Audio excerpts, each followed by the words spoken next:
오늘도 앞뒤 좌우로 보시면서 한번 서로 인사하시겠습니다. 이렇게 손을 꼭 잡으시면서 집사님에게 예수님의 향기가 납니다.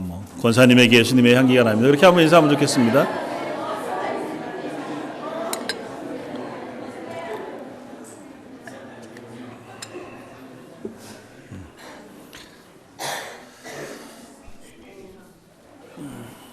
오늘은 이사야서 19장 20장의 말씀을 가지고 하나님의 사랑 뜻밖의 순종이라고 하는 제목으로 은혜를 나누고자 합니다.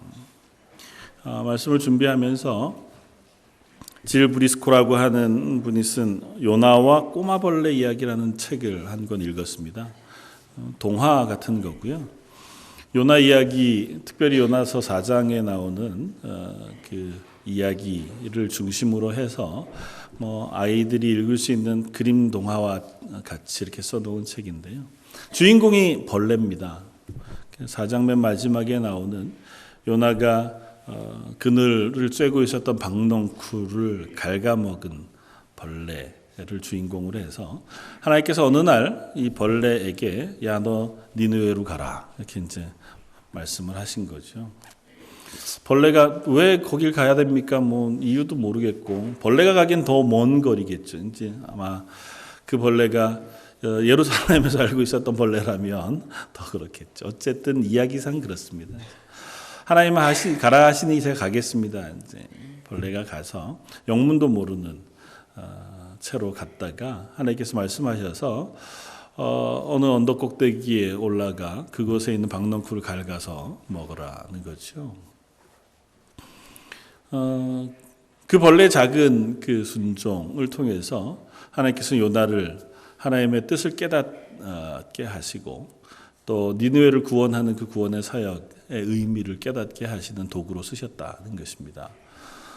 그래서 요나 이야기를 조금 뒤집어서 보면서 한 사람 요나를 하나님의 뜻을 깨닫게 하시기 위해서 조금 더 나아가서는 아수르라고 하는 그 이스라엘의 대적이 되는 나라, 그곳의 수도인 니느웨의 백성을 구원하시는 이 일을 위해서 한 사람 선지자 요나를 하나님께서 훈련시키시고 되돌이키시고 결국은 말씀을 전하게 하시는 그와 같은 은혜를 베푸셨지만 돌이켜보면 그 요나를 돌이키기 위해서 하나님 또 많은 일들을 하셨다는 거죠.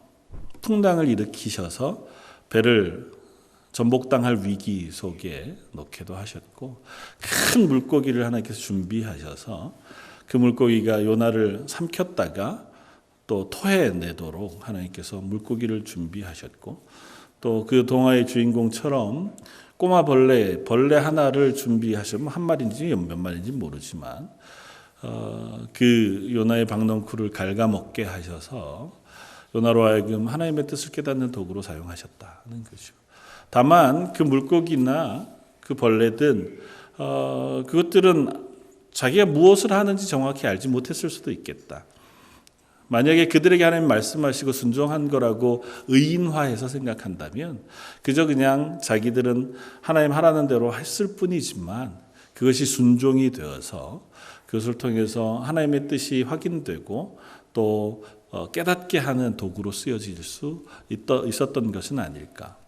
저 여러분들도 어쩌면 우리는 요나 같기를 원하고 선지자 같기를 원하고 이스라엘 백성이어서 하나님의 뜻을 멋지게 이 땅 가운데 실현해내고 드러내는 사람이고 싶지만 우리가 그저 벌레와 같이 조그만 순종 하나를 통해서도 우리는 하나님의 뜻을 드러내고 혹은 하나님 살아계심을 증거하는 증인으로서 살 수 있겠다. 그렇게 생각되어지기도 합니다. 오늘 말씀을 통해서 두 가지 말씀을 함께 나누고자 합니다. 하나는 19장의 말씀들을 통해서 하나님께서는 이스라엘만의 하나님이 아니시고 온 세상의 구원자이시자 이 세상의 모든 것들을 사랑하시는 사랑의 하나님이시다고 하는 사실을 우리가 확인하기를 바라고 아울러서 그 하나님의 사랑 때문에 저와 여러분들이 하나님의 자녀가 되었고 구원받은 하나님의 사람이 되었다는 믿음의 고백까지 나아갔으면 좋겠습니다. 그리고 두 번째는 그 구원받은 우리들을 하나님께서 쓰셔서 이 땅 가운데 하나님의 살아계심과 하나님의 복음을 증거하는 증인으로 쓰시기를 원한다는 것이고 하나님께서 그렇게 우리를 쓰고자 하실 때에 우리의 기대하시는 것은 작은 순종 하나일 수 있겠다는 생각을 합니다.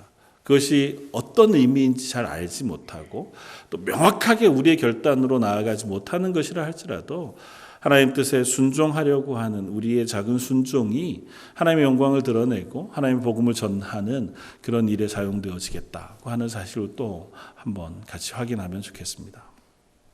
오늘 배경이 되는 말씀은 이사야 19장 전체를 통해서 우리들에게 들려주는 이야기를 들을 수 있습니다. 그런데 읽다가 보면 참 당황스러운 본문 하나를 우리가 발견합니다. 물론 19장 전체가 그렇지만요. 25절 말씀 우리 다시 한 번만 같이 읽겠습니다. 19장 25절 이는 만군의 여호와께서 복 주시며 이르시되 내 백성 애굽이여 내 손으로 지은 아수르여 나의 기업 이스라엘이여 복이 있을지어다 하실 것임이라. 좀 어색하지 않으신가요? 제가 안경 쓴 게 어색하신가요? 이렇게 성도들 얼굴이 약간 이렇게 흔들려서 제가 안경을 쓰는데요. 이 본문 너무너무 어색합니다. 저는 읽으면서. 하나님이 내 백성, 내 손으로 지은 자, 내 것, 내 기업 부르실 때는 하나님의 언약 백성들을 부르실 때 그렇게 부르셨어요. 구약에서는 이스라엘, 또 신약에서는 하나님의 구원받은 교회, 성도들을 부르실 때 이렇게 부르십니다. 그런데 오늘 본문에서는 거기에다가 하나님의 언약 백성 이름을 넣지 않고 내 백성 애굽이여 내 손으로 지은 아수르여 그렇게 부르신다고요. 여기엔 무엇을 넣어도 다 통합니다. 특별히 애굽과 아수르를 넣으신 이유는 이스라엘에게 있어서 가장 강력한 대적이고 원수이고 그들을 지배했던 나라들이기 때문이고 지금 이사야서 19장 20장 이 말씀을 선포하고 있는 이사야가 이 말씀을 선포할 때에 그들에게 가장 강력한 나라들 이해되어지는 두 나라이기 때문에 더 그래요. 이 두 나라와 얽혀져 있는 이야기들이 지금 이스라엘 내에서 막 비등하고 있는 때거든요. 그런데 하나님은 그 앞에 선지자 이사야를 통하여 말씀을 선포하게 하시면서 그들을 내 백성, 내 손으로 지은 아수르 이렇게 부르시고 계시다는 것입니다. 아마 말씀을 선포하는 선지자도 당황스러웠을 것이고 이 말씀을 듣는 이스라엘도 당황스러웠겠다 생각이 되었습니다. 이 말씀은 19장 전체의 말씀 중에 결론 부분에 해당하는데요. 19장 말씀은 조금 확장해서 보면 이렇습니다. 앞쪽 1절부터 15절까지는 하나님이 애굽을 향한 말씀을 선포하시는데 애굽을 심판하실 것에 대한 이야기를 선포하세요. 그 이야기의 초점은 뭐냐면 애굽이라고 하는 나라가 아무리 강대하고 지혜롭고 힘이 있어도 그것이 아무것도 아니다는 사실을 말씀해 주십니다. 하나님께서 그들을 손대시면 그들이 다 멸망하고 마는 그저 한낱 아무것도 아닌 것에 불과한 나라인 것이 애굽이고 하나님께서 그 나라를 심판하실 것이다 라고 선언하세요. 그리고 16절로 가면 계속 반복해 나타나는 단어가 있는데 하나가 그게 뭐냐면 그날에입니다. 그날에. 그리고 그날은 심판의 날이에요. 애굽의 심판의 날 그날에 하나님께서 애굽을 멸망시키시고 그들을 물리치시는 것으로 끝나지 않고 그들을 치료하시고 회복하시고 구원하시겠다고 말씀하세요. 그 이야기의 결론이 우리가 읽었던 23절, 24절, 25절 말씀입니다. 그리고 그 애굽을 구원하신 하나님의 구원은 애굽만 구원하시는 것이 아니고 지금 이스라엘의 가장 큰 적인 아수르도 하나님께서 회복하시고 구원하셔서 아수르와 애굽과 이스라엘이 다 하나님 앞에 복이 될 것이라고 말씀하세요. 24절이 그렇잖아요. 24절 말씀 그날에 이스라엘이 애굽과 아수르와 더불어 셋이 세계 중에 복이 되리니. 이 이야기를 어디서 들은 적이 있으시지 않나요? 비슷한 힌트? 하나님께서 아브라함을 부르셔서 아브라함과 언약을 맺으실 때에 너를 이 땅 가운데 복이 되게 하겠다. 이전 번역으로는 너로 하여금 복의 근원이 되게 하겠다고 하시고 새 번역으로는 복이 되겠다고 말씀하셨던 그 말입니다. 하나님께서 너를 세워 하나님의 복의 통로가 되게 하고 너를 통하여 온 세상이 복을 받는 복의 근원이 되게 하시겠다 선언하신 그 말씀을 지금 어디에다가 하고 계시냐면 애굽에게 아수르에게 하고 계시다는 것입니다. 이 말씀은 왜 지금 이 시간 하나님께서 이사야 선지자를 통해서 하고 계실까요? 이 이야기는 사실은 이사야 전체를 통틀어서 우리가 이해해 볼 수 있는 본문이기도 합니다. 하나님 이사야 선지자를 통하여 긴 시간 동안 이스라엘을 향하여 말씀을 선포하게 하셨어요. 그 말씀이 어떤 말씀이었냐면 지금 너희가 하나님 앞으로 회복해 되돌아오지 아니하면 너희들이 멸망할 것이다. 아니 이미 그 멸망은 결정되어졌어.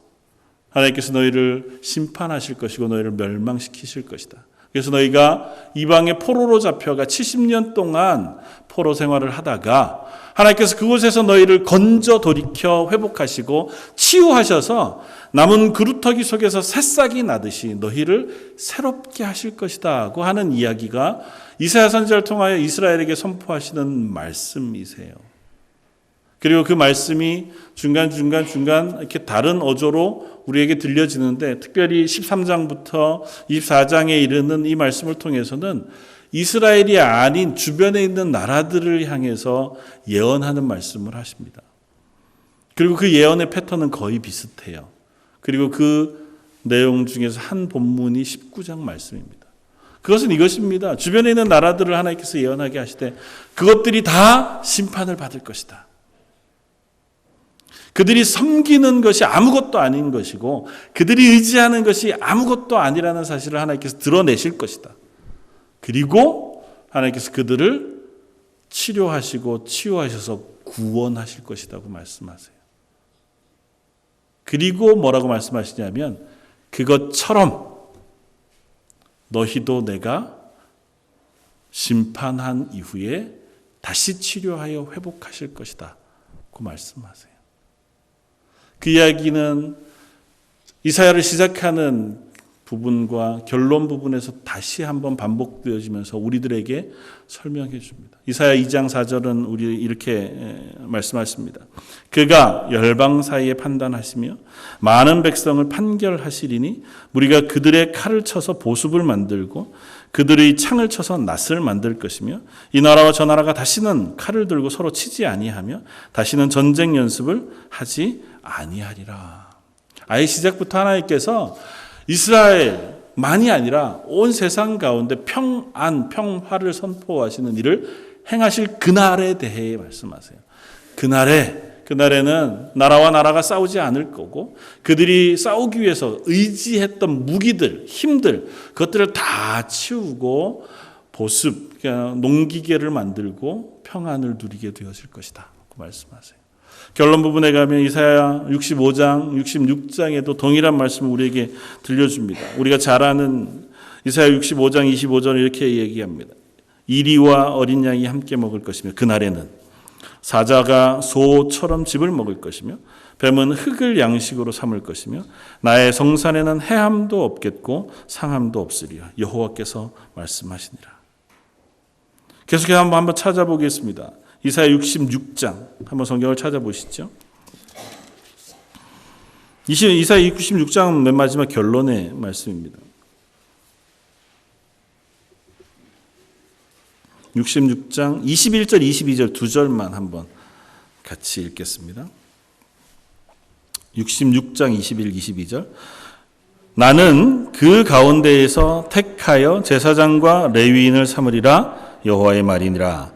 내가 지을 새 하늘과 새 땅이 내 앞에 항상 있는 것 같이 너희 자손과 너희 이름이 항상 있으리라 여호와의 말이니라.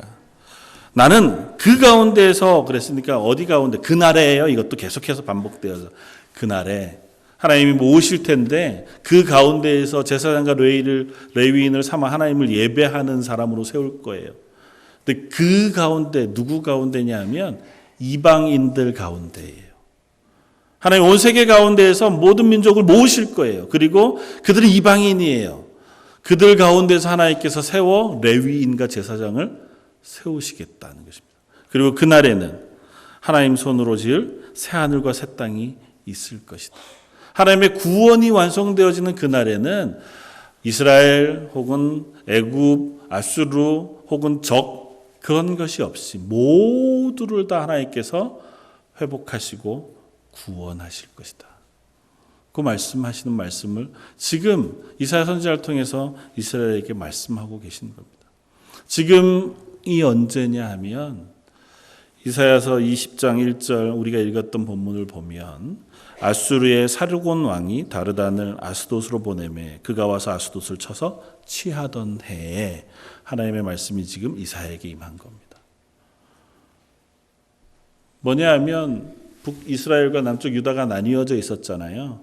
근데 북쪽 이스라엘이 먼저 멸망합니다. 어느 나라에 멸망합니까? 아수르에 멸망해요. 아수르의 군대가 와서 북쪽 이스라엘을 다 멸망시키고 사마리아를 함락시키고 북쪽 이스라엘에 있었던 많은 사람들 다 포로로 잡아갔습니다. 그때예요, 지금. 북이스라엘을 다 멸망시킨 아수르의 왕이 군대를 보내서 아스돗이라고 하는 도시를 점령하고 그것을 아수르 것으로 만들었어요. 아스돗은 어디냐 하면요. 유다가 있고 이스라엘이 있으면 아스돗은 남쪽 유다 남부 해안가에 있는 큰 도시입니다. 예전에는 블레셋의 큰 5도시 중에 하나. 그러니까 다시 말하면 지금은 어떤 시기냐 하면 북쪽 이스라엘이 아수르에 의해서 멸망당하고 그 아수르의 강대한 군대가 세력을 확장해서 이 남쪽 유다까지 침략해서 점령하려고 하는 위기 상황이에요. 이미 침략해 왔고 그 침략의 시도가 아스돗이라고 하는 도시를 점령한 것으로 시작된 상태예요. 그러니까 아래 위로 아수르에 의한 압박이 지금 막 취해고 가고 있는 이때 하나님께서 이사야 선지자를 통해서 그 유다 백성들에게 말씀하고 계신 겁니다. 이때 어떤 논의들이 있었냐 하면 유다 안에서는 아수르가 너무 강대해졌잖아요. 야, 이 아수르의 위협으로부터 우리가 어떻게 보호를 받을 수 있을까? 그래서 생각해낸 아이디어가 있습니다. 뭘까요? 애굽에게 손을 벌리는 겁니다. 옛날에 우리나라가 일본으로부터 침략을 받았던 때에 조선의 왕조가 취했던 선택이 그거였잖아요. 명이라고 하는 나라에 사람을 보내거나 자기가 직접 가서 원조를 구하고 그것으로 왜구들 일본과의 전쟁에 승리하고자 했던 것처럼 유다가 북쪽 이스라엘도 망했고 아수르가 너무 강력하게 공격해 오니까 우리로서는 감당할 힘이 없고 지금 아수르와 대적할 만한 군대를 가진 나라는 저 남쪽의 애굽이에요. 그 애굽에게 손을 벌려서 동맹을 구하고 그들이 와서 우리를 도와주기를 요청하자고 하는 얘기가 막 이스라엘 안에 비등하고 있을 때에 하나님께서 이사야 선지자에게 이 말씀을 선포하게 하시는 겁니다. 앞쪽에 애굽이란 나라 별거 아니다. 너희가 애굽을 왜 의지하려고 하냐. 애굽이란 나라는 하나님께서 이미 한번 치신 적이 있었어요. 출애굽 때 하나님께서 그 애굽을 치셔서 애굽이 하나님 앞에서 아무것도 아닌 것을 드러낸 적이 있었는데 그곳에서 구원받은 너희가 지금 다시 애굽으로 돌아가려고 하는 것은 헛되다고 하는 말씀을 먼저 하세요. 그리고 그 증거를 이 이사야로 하여금 드러내 보이게 하십니다. 그게 우리가 읽었던 20장 2절부터 남은 20장의 말씀이에요. 이사야 선지자에게 하나님께서 말씀하세요. 야, 너는 가서 내 베옷의 띠를 풀고 옷을 벗고 신을 벗고 벌거벗은 채로 3년을 살아라는 것입니다. 정말 다 벗었는지 조금은 남겨두고 벗었는지 잘 모르겠지만요. 그 이유에 대해서 이렇게 말씀하세요. 3절 20장 여호와께서 이르시되 나의 종 이사야가 3년 동안 벗은 몸과 벗은 발로 다니며 애굽과 구스에 대하여 징조와 예표가 되었느니라.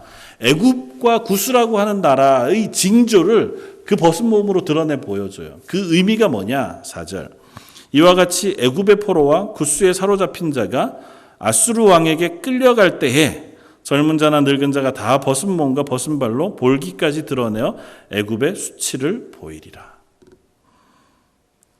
자기가 옷 벗은 것, 이것이 드러내는 바는 뭐냐 하면 포로들의 모습이라는 겁니다.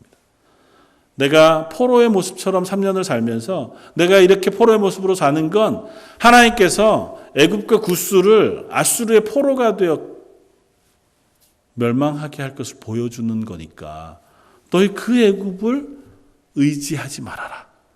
그 얘기를 전하기 위해서 하나님께서 이사야에게 이 일을 하게 하시는 거예요. 하나님께서 왜 이 말씀을 하게 하실까요?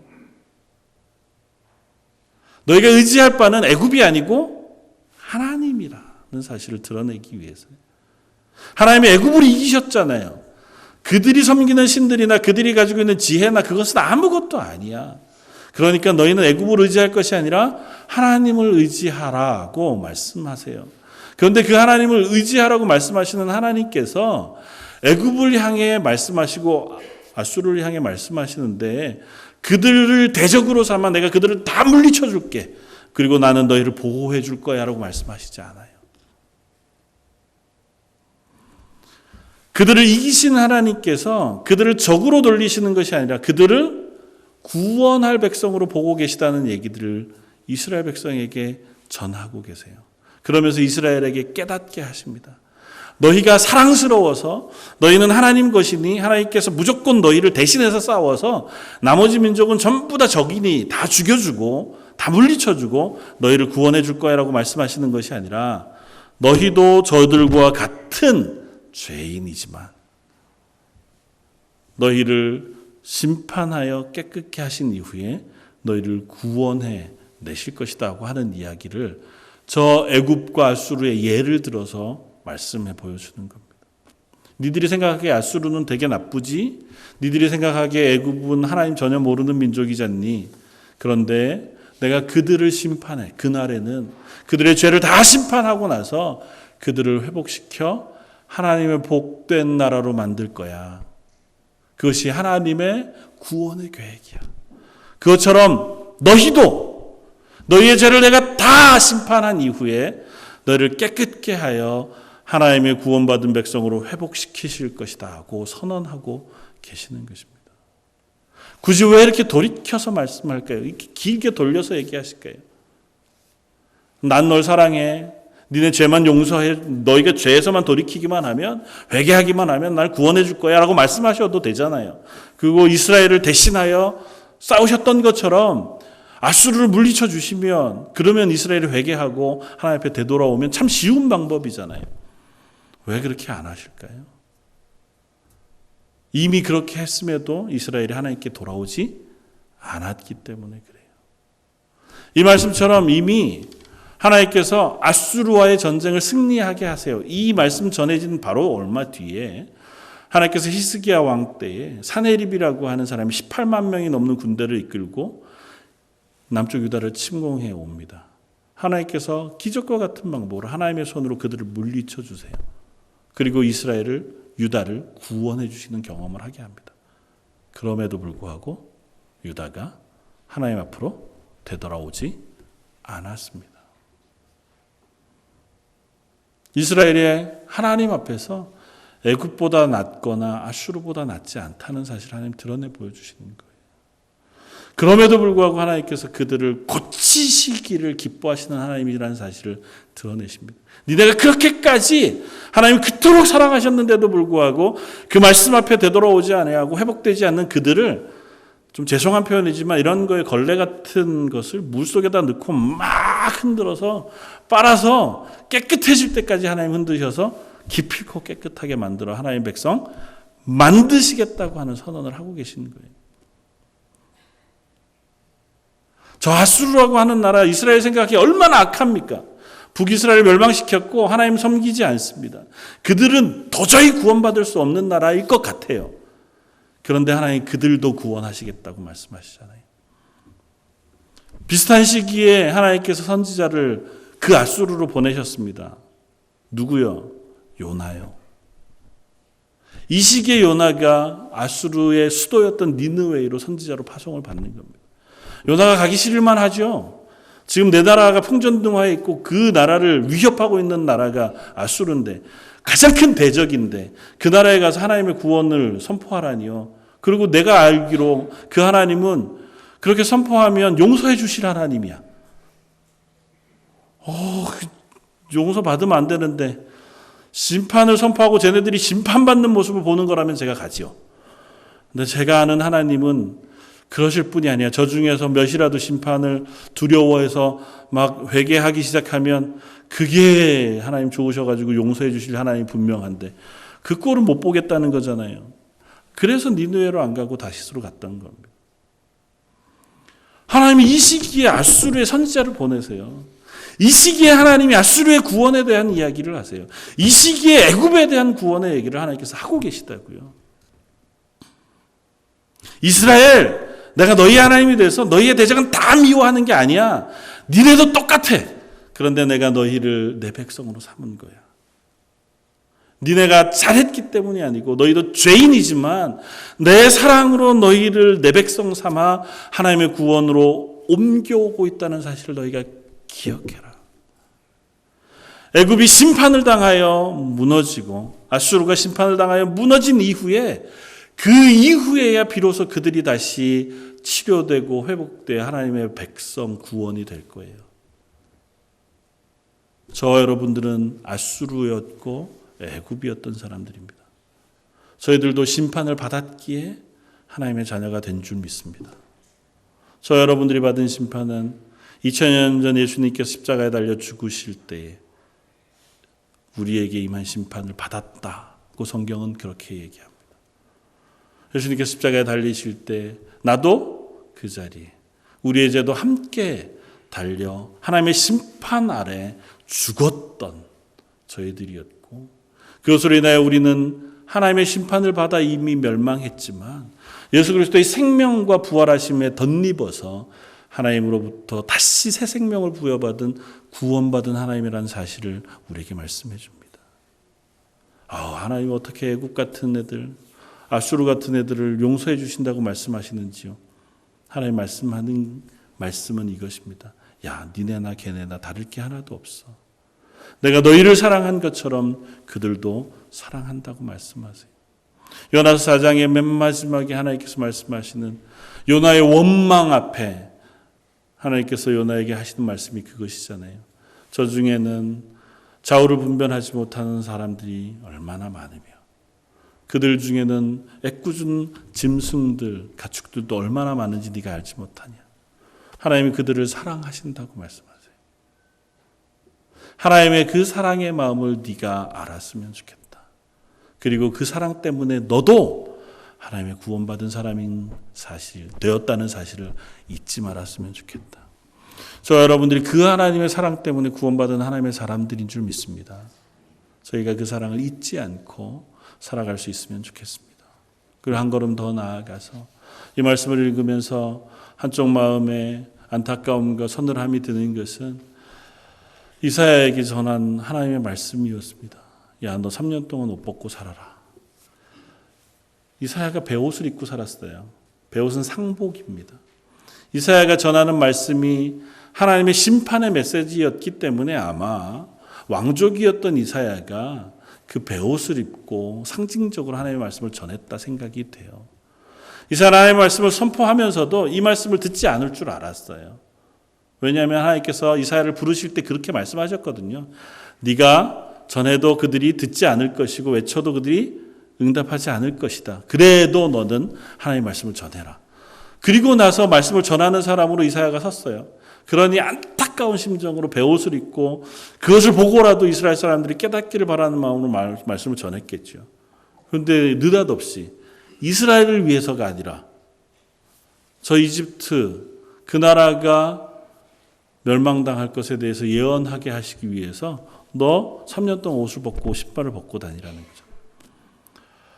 하나님 그건 좀 심한데요. 그거 말고 다른 방법은 없을까요?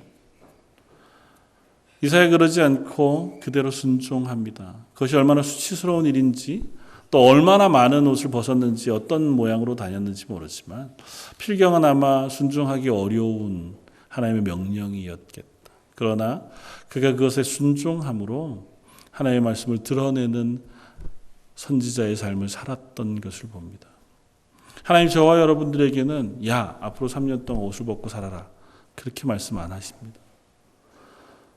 다른 선지자들에게 하나님께서 말씀하셨던 것처럼 하나님은 우리에게 한쪽으로만 누워서 3년 동안 살으라든지 사람 인분을 말려서 그것을 불로 해가지고 떡을 구워 먹으라고 하는 하나님의 그런 말씀도 우리에게 들려지지 않잖아요. 음식을 조금씩 먹고 물도 조금씩 마셔서 극한으로 살아갈 만큼 살으라고도 말씀하시지 않습니다. 하나님 선지자들에게 그런 것들을 요구하셨을 때는 선지자를 위해서가 아니라 그것을 통해서 이스라엘 백성에게 혹은 주변에 있는 이들에게 하나님의 말씀을 드러내게 하기 위하여 도구로 쓰셨습니다. 기억하십시오. 저와 여러분들을 하나님께서 그리스도인으로 세우셨습니다. 그리고 저와 여러분들을 하나님께서 증인으로 부르셨습니다. 하나님이 우리에게 요구하시는 것은 선지자들에게 요구한 것처럼 큰 순종이 아닌 줄 압니다. 아주 작은 순종. 어쩌면 처음 예화에서 나누었던 벌레처럼 야 가서 박넝쿨 좀 갉아먹으렴 정도쯤 되는 것일지 몰라요. 예배의 자리에 나오기를 기뻐하고 말씀을 묵상하고 기도하고 다른 이들을 대할 때에 선으로 대하고 정직하며 조금 더 할 수 있거든 너 미워하는 사람들을 위해서 기도해 주렴. 네가 알지 못하는 땅들에 관심을 갖고 그 땅을 위해서 기도하렴. 하나님께서 우리에게 부탁하신 것들은 그와 같이 어쩌면 사소하고 작은 명령들일지 모릅니다. 그 명령에 순종하는 것, 그것이 하나님을 드러내는 일인 줄 믿습니다. 그것이 어떤 결과를 이루어낼지 다 알지 못하지만 저 여러분들이 순종한 그 순종이 하나님 살아계신 것을 드러내고 하나님의 구원을 드러내고 또 하나님의 사람들을 깨닫게 하는 도구로도 쓰여지고 그것을 통해서 하나님께서 이 땅에 하시고자 하는 일들이 일어나는 그와 같은 일에 쓰임을 받을 수 있는 사람들인 줄 믿습니다. 우리가 하루하루 믿음으로 살아가면서 하나님 제가 오늘 하루를 어떻게 하나님 앞에서 살아갈까요? 그렇게 기도하고 시작하는 하루이길 원합니다. 하나님 제가 말할 때마다 사람들을 대할 때마다 하나님의 향기, 그리스도의 향기가 저를 통해서 드러날 수 있었으면 좋겠습니다. 제가 부족한 것들 하나님께서 제게 능력을 부어주시고 은혜를 부어주십시오. 그래서 우리가 기도의 자리에 서는 거 아닙니까? 그렇게 은혜를 구하는 기도의 자리에 서기를 기뻐하고 시간을 내어서 하나님 앞에 예배하고 하나님을 찬양하는 자리에 서고 그리고 내 힘을 다해서 하나님이 기뻐하시는 일들이 무엇일까 묵상하고 그 일을 실행할 수 있는 저 여러분들이 되어진다면 저 여러분들을 통해서 저희 런던 제일장로교회를 통해서 하나님의 영광이 드러나고 하나님의 복음이 전파되어져 하나님의 살아계심이 증거되어지는 귀한 일들을 보게 되어질 줄 믿습니다. 저와 여러분들에게 그와 같은 은혜와 그와 같은 힘들이 부어지기를 주님의 이름으로 축원을 드립니다. 다시 한번 기도하겠습니다. 하나님은 어쩌면 애굽이나 아수르보다도 더 하나님을 모르고 내 마음대로 내 힘을 의지하여 살아가려고 했던 저희들을 그런 저희를 택하시고 부르시고 예수 그리스도의 보혈의 피로 씻으셔서 하나님의 자녀 삼아 주셨으니 감사합니다. 하나님이 부르셨사오니 우리가 그 부르심에 합당한 하나님의 자녀가 되기를 소원합니다. 저희의 힘으로 부족하고 저희의 성정이 참으로 하나님 앞에서 선하지 못한 것을 고백합니다. 그러나 성령 하나님께서 매일 아침 일어날 때마다 저희 가운데 은혜를 베풀어 주셔서 저희가 행하는 삶, 말하는 말, 저희들의 계획하고 걸어가는 길들이 하나님을 드러내고 하나님의 살아계심을 증거하는 증인의 삶들이 되게 하여 주옵소서. 그 일을 걸을 때마다 하나님께서 우리 가운데 주시는 복을 경험해서 하나님의 복이 저희를 통하여 우리 주변에 전파되고 나뉘어지는 일도 보게 하여 주옵소서. 오늘 말씀 예수님 이름으로 기도드립니다. 아멘. 찬송가 304장